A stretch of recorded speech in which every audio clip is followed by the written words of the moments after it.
ദുരന്തഭൂമിയായ മുണ്ടക്കയിൽ തുടർച്ചയായ 11ാം ദിവസവും തെരച്ചിലുണ്ട്.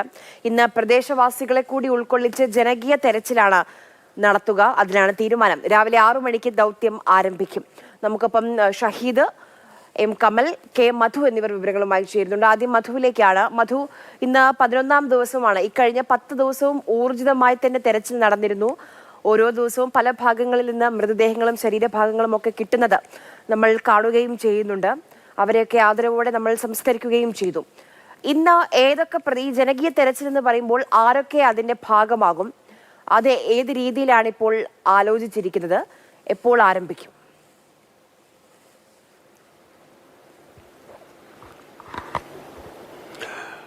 6 മണിയോടെ തന്നെ തെരച്ചിൽ ആരംഭിക്കും എന്നാണ് പറഞ്ഞിട്ടുള്ളത്. എന്തായാലും 7 മണിയോടെ ഊർജിതമായി 6 സോണുകളിലേക്കും ആളുകൾ എത്തും.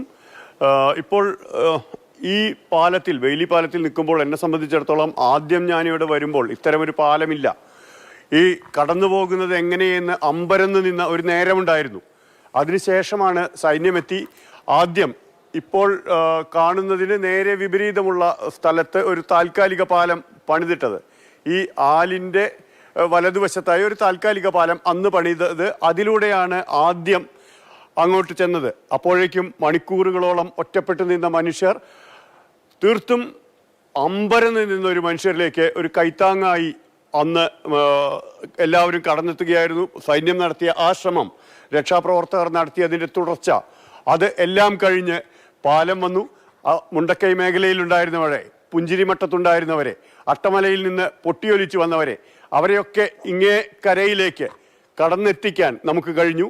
അതിനുശേഷം വീണ്ടും ഇതിലൂടെ കടന്നു ചെന്ന് കാര്യമായ തിരച്ചിൽ നടത്തി. കാണാതായവർ ആരൊക്കെ എന്നത് ഇപ്പോഴും അറിഞ്ഞുകൂടാ. അവിടെ ഉണ്ടായിരുന്ന പേരുകൾ, ആ പേരുകൾ ഇപ്പോൾ എവിടെയാണ് അറിഞ്ഞുകൂടാ. പക്ഷേ അതിൽ പലരെയും എന്നേക്കുമായി നഷ്ടമായി എന്ന ബോധ്യമുണ്ട്.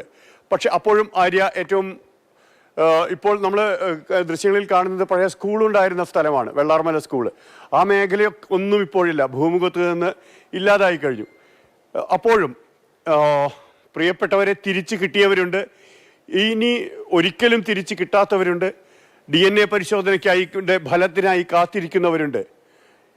എന്നാലും ഇതുമായി ബന്ധപ്പെട്ട മനുഷ്യർക്ക് തങ്ങളുടെ വീട് ഇരുന്നിരുന്ന പ്രദേശത്ത് ഒരിക്കൽ കൂടി കടന്നു ചെന്ന് അവരിലേക്ക് എൻ്റെ ബന്ധുക്കൾ, എൻ്റെ പ്രിയജനങ്ങൾ ഇവിടെയുണ്ടോ എന്ന് അറിയാനുള്ള ഒരു ശ്രമം കൂടി, അവർക്ക് ഒരു ആത്മവിശ്വാസം നൽകുക. അവരെ സംബന്ധിച്ചിടത്തോളം ഇന്ന പ്രദേശത്ത് തിരഞ്ഞിരുന്നുവെങ്കിൽ, ഈ കിണറിൻ്റെ ഇടതുവശത്ത് തിരിഞ്ഞിരുന്നുവെങ്കിൽ, ഈ വീടുണ്ടായിരുന്നതിൻ്റെ കിഴക്ക് ഭാഗത്ത് അന്വേഷിച്ചിരുന്നുവെങ്കിൽ അവരെ കണ്ടെത്താമായിരുന്നു എന്ന ഒരു സംശയം ഉണ്ടാകരുത് എന്ന ഒരു ബോധ്യം സർക്കാരിനുണ്ട്. കാരണം ഏത് അന്വേഷണത്തിലും അത് കൺസേൺഡ് ആയ കക്ഷികളെ അവരുടെ കൺവിൻസ് ചെയ്യിക്കുക എന്നുള്ളത് വളരെ പ്രധാനപ്പെട്ട കാര്യമാണ്.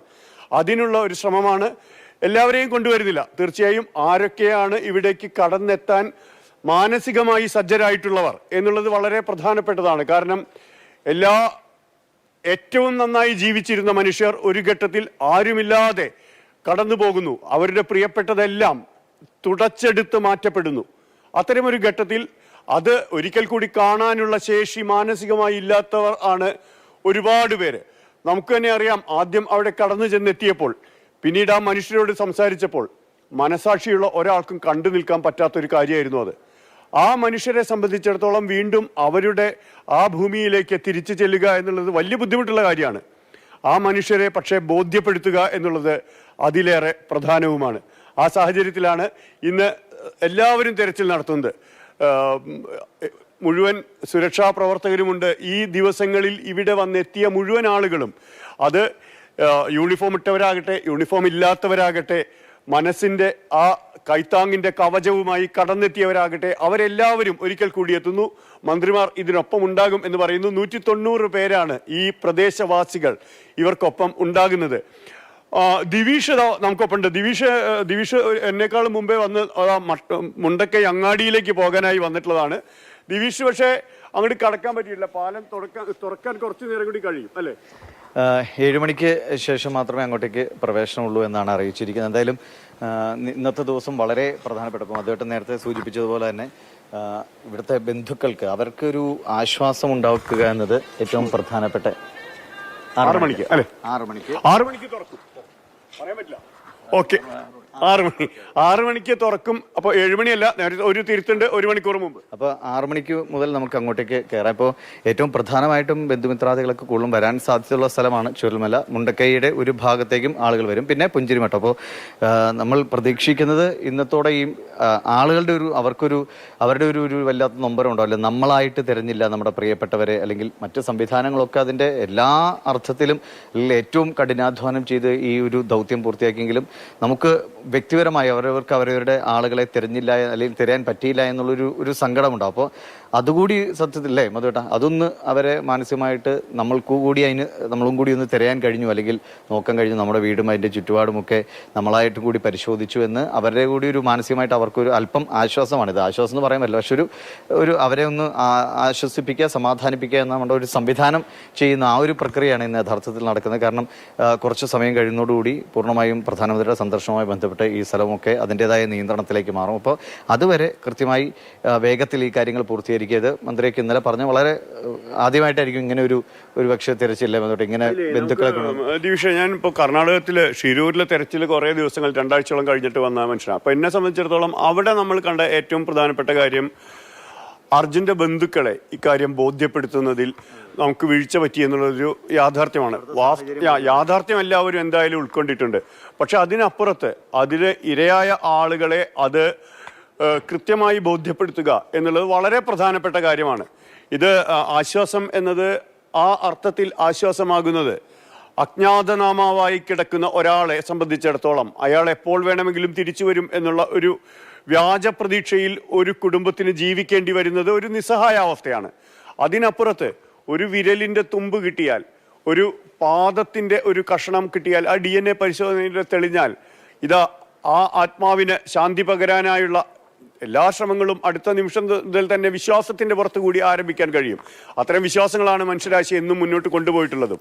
ആ വിധത്തിൽ ആ കാത്തിരിക്കുന്ന കുടുംബങ്ങളെ സംബന്ധിച്ചിടത്തോളം അവർക്ക് അതൊരു വലിയ താങ്ങായി മാറും. ആ വിധത്തിൽ പക്ഷേ ഞാൻ നേരത്തെ പറഞ്ഞതുപോലെ ദിവിഷ, നമ്മളിപ്പോൾ നിൽക്കുന്ന സ്ഥലം ഈ 2 പ്രദേശത്ത് നിന്നും ഏറ്റവും മുകളിൽ ഇപ്പോൾ വെള്ളൊലിപ്പാറ താഴേക്ക് അടിച്ചു വന്നിട്ട് ഇപ്പോൾ ആ സീതാമ്മക്കുണ്ട് വെള്ളച്ചാട്ടം ഉണ്ടായിരുന്ന പ്രദേശത്ത് നിന്ന് നേരെ തിരിഞ്ഞിട്ടാണ് മുണ്ടക്കൈ അങ്ങാടിയെ തീർത്തും ഇല്ലാതാക്കുന്ന വിധത്തിൽ തിരിഞ്ഞു പോയത്. അവിടെ നിന്ന് ആ വെള്ളം വീണ്ടും തിരിച്ച് ഇറങ്ങി വരുന്നു. അവിടെ വീണ്ടും മലയാണ്, അപ്പുറത്തേക്ക് കയറാൻ പറ്റില്ല, ആ കുന്ന് മാറ്റാൻ പറ്റില്ല. അപ്പോൾ അവിടെ നിന്ന് വീണ്ടും തിരിച്ച് ഇവിടെ നമ്മൾ നിൽക്കുന്ന ഈ പുന്നപ്പുഴ തുടങ്ങുന്ന പ്രദേശമാണിത്. ആ മുണ്ടക്കൈ തോട്ടിലൂടെ തന്നെ വീണ്ടും വന്ന് പുന്നപ്പുഴ തുടങ്ങുന്ന ഒരു പ്രദേശമാണ്. ഇവിടേക്ക് എത്തിയിട്ട് ഈ പ്രദേശത്ത് നിന്ന് മുന്നോട്ട് പോകുമ്പോൾ വിവരങ്ങൾ നൽകിക്കൊണ്ടിരുന്നത്. ഇപ്പോൾ എന്തായാലും 6 മണി കഴിഞ്ഞ് മാത്രമേ പാലത്തിലൂടെ ആളുകളെ മറുഭാഗത്തേക്ക് കടത്തി വിടുകയുള്ളൂ. അപ്പം അതുവരെ നമുക്ക് കാത്തിരിക്കേണ്ടി വരും.